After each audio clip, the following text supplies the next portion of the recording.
CM Siddaramaiah DCM DK ಒಂದಾಗಿ ಹೋಗ್ತಾ ಇಲ್ವಾ?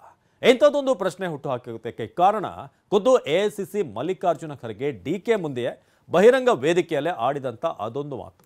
ಇಬ್ರು ಕೂಡ ಒಟ್ಟಾಗಿ ಹೋದರೆ ಕೆಲಸ ಆಗುತ್ತೆ, ಇಬ್ರು ವಿರುದ್ಧ ಹೋದರೆ ನಮಗೆ ಕಷ್ಟ ಆಗುತ್ತೆ ಅಂತ ಖರ್ಗೆ ಹೇಳಿದ್ದಾರೆ. ಒಗ್ಗಟ್ಟಿನ ಪಾಠ ಮಾಡಿದ್ರು ಇವತ್ತು.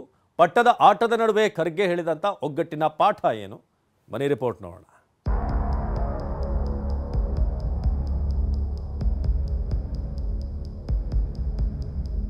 ಅಂದು ಬಾಯಿ ಮುಚ್ಕೊಂಡು ಕೆಲಸ ಮಾಡಿ, ಇಂದು ಒಗ್ಗಟ್ಟಿನ ಪಾಠ.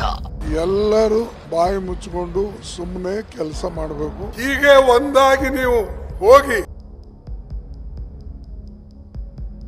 ಸಿದ್ದು ಡಿಕೆ ವಿರುದ್ಧ ಹೋದ್ರೆ ನಮಗೆ ಕಷ್ಟ ಎಂದ ಮಲ್ಲಿಕಾರ್ಜುನ ಖರ್ಗೆ. ಶಿವಕುಮಾರ್ ಸಿದ್ದರಾಮಯ್ಯ ಇಬ್ಬರು ಸೇರಿದ್ರೆ ನಮ್ ಕೆಲಸ ಆಗ್ತದೆ, ಇಲ್ಲದ್ರೆ ಹಿಂಗಾದ್ರೆ ಕಷ್ಟ. ಎಐಸಿಸಿ ಅಧ್ಯಕ್ಷ ಖರ್ಗೆ ಕಿವಿ ಮಾತಿಗೆ ನಸು ನಕ್ಕ ಕೆಪಿಸಿಸಿ ಅಧ್ಯಕ್ಷ ಡಿಕೆ. ಶಿವಕುಮಾರ್ ಸಿದ್ದರಾಮಯ್ಯ ಹಿಂಗೋದ್ರೆ ಸರಿ, ಹಿಂಗೋದ್ರೆ ನಮ್ಗೆ ತೊಂದರೆ. ಬಜೆಟ್ ಬಳಿಕ ಸಿಎಂ ಬದಲಾವಣೆ ಬೆಂಕಿಗೆ ಬಿಜೆಪಿ ತುಪ್ಪ. ಡಿಕೆ ಹೇಳಿದ್ದೇನು? ಕೊನೆಯ ಬಜೆಟ್ ಅನ್ನ ಮಂಡಿಸಿದ್ದಾರೆ. ಸಿದ್ದರಾಮಯ್ಯನವರು ಚೀಫ್ ಮಿನಿಸ್ಟರ್ ಇದ್ದಾರೆ. ಪಾಠ. ಅಂದು ಬಾಯಿ ಮುಚ್ಕೊಂಡು ಕೆಲಸ ಮಾಡಿ ಅಂತ ಖಡಕ್ ಆಗಿ ವಾರ್ನಿಂಗ್ ಕೊಟ್ಟಿದ್ದ ಎಐಸಿಸಿ ಅಧ್ಯಕ್ಷ ಮಲ್ಲಿಕಾರ್ಜುನ ಖರ್ಗೆ ಇಂದು ಡಿಕೆ ಎದುರಿನಲ್ಲೇ ಒಗ್ಗಟ್ಟಿನ ಪಾಠ ಮಾಡಿದ್ದಾರೆ. ಕಲಬುರಗಿಯ ಜೇವರ್ಗಿಯಲ್ಲಿ ಕಲ್ಯಾಣ ಪಥ ರಸ್ತೆ ನಿರ್ಮಾಣ ಯೋಜನೆ ಉದ್ಘಾಟನೆ ಕಾರ್ಯಕ್ರಮದಲ್ಲಿ ಭಾಗವಹಿಸಿದ್ದ ಮಲ್ಲಿಕಾರ್ಜುನ ಖರ್ಗೆ ತುಂಬಿದ ವೇದಿಕೆಯಲ್ಲೇ ಸಿದ್ದರಾಮಯ್ಯ, ಡಿಸಿಎಂ ಡಿಕೆ ಶಿವಕುಮಾರ್ ಒಂದಾಗಿ ಹೋಗಬೇಕು, ರಾಜ್ಯದ ಅಭಿವೃದ್ಧಿ ಕಡೆ ಗಮನ ಕೊಡಬೇಕು, ಇಲ್ಲದೆ ಇದ್ರೆ ಜನ ಮೆಚ್ಚಲ್ಲ ಅಂದಿದ್ದಾರೆ. ಹೀಗೆ ಒಂದಾಗಿ ನೀವು ಹೋಗಿ ರಾಜ್ಯದ ಅಭಿವೃದ್ಧಿ ಕಡೆ ಹೆಚ್ಚಿನ ಗಮನವನ್ನ ಕೊಡ್ರಿ ಹೊರತಾಗಿ ನಾವು ಅಭಿವೃದ್ಧಿ ಬಿಟ್ಟು ಮಾತನಾಡಿದರೆ ಖಂಡಿತವಾಗಿ ಜನ ಎಂದು ನಮಗೆ ಮೆಚ್ಚೋದಿಲ್ಲ. ಹೀಗೆ ಇಬ್ರು ಒಂದಾಗಿ ಹೋಗ್ಬೇಕು ಅಂತ ಹೇಳಿದ ಖರ್ಗೆ, ಸಿದ್ದರಾಮಯ್ಯ ಮತ್ತು ಡಿಕೆ ಒಂದಾಗಿ ಹೋದ್ರೆ ಕೆಲಸ ಆಗುತ್ತೆ, ಇಬ್ರು ವಿರುದ್ಧ ದಿಕ್ಕಿಗೆ ಹೋದ್ರೆ ನಮಗೂ ಕಷ್ಟ ಅಂತ ಹೇಳಿದ್ದಾರೆ. ಶಿವಕುಮಾರ್ಗೆ ಯಾಕೆ ಹೇಳ್ತಾ ಇದ್ದೀನಿ ಅಂದ್ರೆ, ಶಿವಕುಮಾರ್ ಈ ಸಿದ್ದರಾಮಯ್ಯ ಇಬ್ಬರು ಸೇರಿದ್ರೆ ನಮ್ ಕೆಲಸ ಆಗ್ತದೆ, ಇಲ್ಲದ್ರೆ ಹಿಂಗಾದ್ರೆ ಕಷ್ಟ. ಅದಕ್ಕೆ ನಾವೆಲ್ಲ ಹಿಂಗೆ ಹೋಗ್ಬೇಕು ಅಂತ ನಮ್ಗೆ ತೊಂದಿದೆ. ನಾನು ಹೇಳೋದೇನಂದ್ರೆ, ಈ ಶಿವಕುಮಾರ್ ಸಿದ್ದರಾಮಯ್ಯ ಹಿಂಗೋದ್ರೆ ಸರಿ, ಹಿಂಗೋದ್ರೆ ನಮ್ಗೆ ತೊಂದರೆ.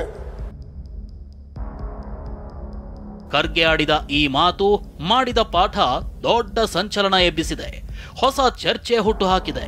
ಯಾಕಂದ್ರೆ ಕಾಂಗ್ರೆಸ್ ಮನೆಯಲ್ಲಿ ನಡೆಯುತ್ತಿರೋ ಪಟ್ಟದ ಆಟ, ಸಿದ್ದರಾಮಯ್ಯ ಮತ್ತು ಡಿಕೆ ಬಣದ ನಾಯಕರು ತೆರೆಮರೆಯಲ್ಲಿ ಹೂಡ್ತಿರೋ ದಾಳ ಗುಟ್ಟಾಗೇ ನೋಡುದಿಲ್ಲ. ಖರ್ಗೆ ವಾರ್ನಿಂಗ್ ಕೊಟ್ಟ ಮೇಲೂ ನಾಯಕರ ಮಾತಿನ ವರಸೆ ನಿಂತಿಲ್ಲ. ಇದನ್ನೇ ಬಂಡವಾಳ ಮಾಡಿಕೊಂಡಿದ್ದ ಬಿಜೆಪಿ ಶಾಸಕ ಸುನಿಲ್ ಕುಮಾರ್ ಸದನದಲ್ಲೇ ಸಿಎಂ ಬದಲಾವಣೆ ಚರ್ಚೆ ಬಗ್ಗೆ ಸರ್ಕಾರಕ್ಕೆ ಕುಟುಕಿದ್ರು. ಬಜೆಟ್ ಬಳಿಕ ಕರಿಮಣಿ ಮಾಲೀಕ ಯಾರು ಅಂತ ವ್ಯಂಗ್ಯವಾಡಿದ್ರು. ನಮಗೆ ಅನ್ನಿಸ್ತಾ ಇದೆ, ಕರಿಮಣಿ ಮಾಲೀಕ ಬಜೆಟ್ ನಂತರ ಯಾರು?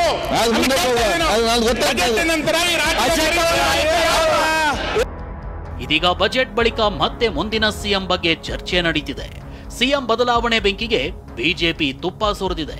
ನಿನ್ನೆಯಷ್ಟೇ ಮಾತನಾಡಿದ ವಿಪಕ್ಷ ನಾಯಕ ಆರ್ ಅಶೋಕ್ ಇದು ಸಿದ್ದರಾಮಯ್ಯರ ಕೊನೆ ಬಜೆಟ್ ಅಂದಿದ್ರು. ಇಂದು ಹುಬ್ಬಳ್ಳಿಯಲ್ಲಿ ಮಾತನಾಡಿದ ಕೇಂದ್ರ ಸಚಿವ ಪ್ರಹ್ಲಾದ್ ಜೋಶಿ ಕಾಂಗ್ರೆಸ್ನವರೇ ಇದು ಸಿದ್ದರಾಮಯ್ಯರ ಕೊನೆ ಬಜೆಟ್ ಅಂತಿದ್ದಾರೆ ಅಂತ ಹೇಳಿದ್ರು. ವಿಜಯೇಂದ್ರ, ವಿಶ್ವನಾಥ್ ಕೂಡ ಇದೇ ಮಾತನಾಡಿದ್ರು. ಸಿದ್ದರಾಮಯ್ಯನವರ ಕೊನೆಯ ಬಜೆಟ್ ಅನ್ನ ಮಂಡಿಸಿದ್ದಾರೆ.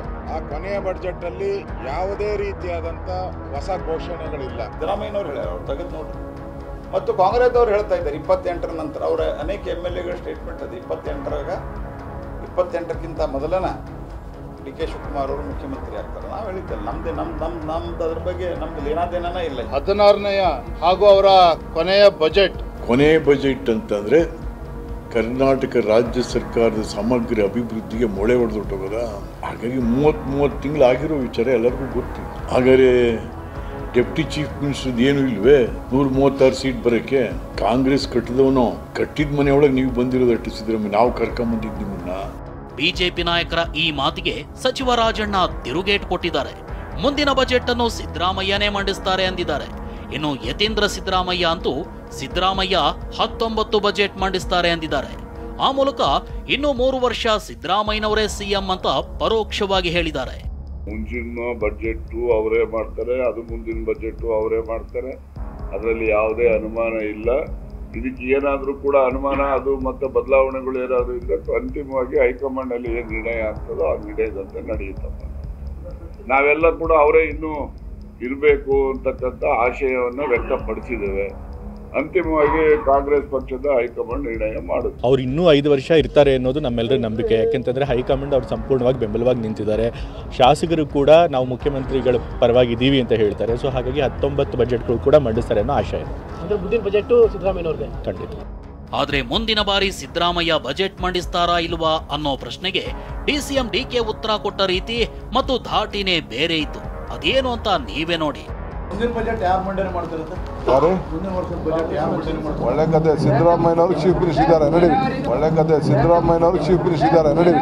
ಒಳ್ಳೆ ಕತೆ. ಸಿದ್ದರಾಮಯ್ಯನವರು ಚೀಫ್ ಮಿನಿಸ್ಟರ್ ಇದ್ದಾರೆ ನಡೀವಿ.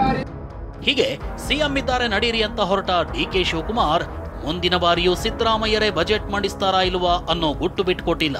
ಒಂದ್ ಕಡೆ ಬಜೆಟ್ ಬಗ್ಗೆ ವಿಪಕ್ಷಗಳು ಟೀಕೆ ಮಾಡ್ತಿದ್ರೆ, ಅದರ ಜೊತೆಗೆ ಮುಂದಿನ ಸಿಎಂ ಯಾರು ಅನ್ನೋ ಚರ್ಚೆಗೂ ಮರುಜೀವ ಬಂದಿದೆ. Bureau report, TV9.